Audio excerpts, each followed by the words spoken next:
মাশাআল্লাহ এমপি সাহেব যাচ্ছেন, আমি এমপি সাহেবের কাছে একটা অনুরোধ করি, যেহেতু উনি সংসদে যাচ্ছেন, এমপি সাহেব একটু দাঁড়ান কষ্ট করে। আগামী সংসদে যখন ওনাকে সংসদে দাঁড়িয়ে বক্তব্য দেওয়ার সুযোগ আসবে, যেহেতু আমাদের নবী মুহাম্মদ, ওনার নবী মুহাম্মদ, আগামী যখন ওনার ভাষণের সময় আসবে, আমাদের প্রাণের দাবি কুড়িগ্রামের মানুষের পক্ষ থেকে যে উনি সংসদে দাঁড়িয়ে আহ্বান করবেন এই বাংলাদেশে কাদিয়ানীদেরকে নিষিদ্ধ করতে হবে। এটা আপনারা সবাই চান? আগামী সংসদে ওনার যেদিন ভাষণ আসবে আমি খেয়াল রাখবো, আমি নিজে ওনার ভাষণ দেখব। ইনশাআল্লাহ। আমি অত্যন্ত খুশি হয়েছি, উনি বলেছেন সালমান শাহ হুজুর দাওয়াত বারাকাত ওনার শেখ।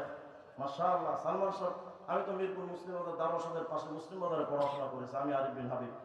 সালমান শাহ হুজুরের এত বড় একজন ব্যক্তিত্বের নেক নজর পাওয়া এটা বিরাট বড় সৌভাগ্যের ব্যাপার।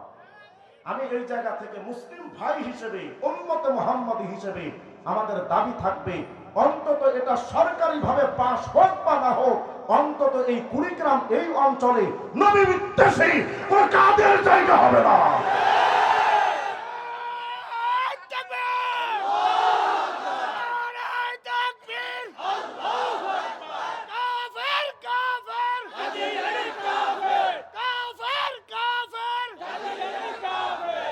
আল্লাহ আমাদের তৌফিক দান করেন।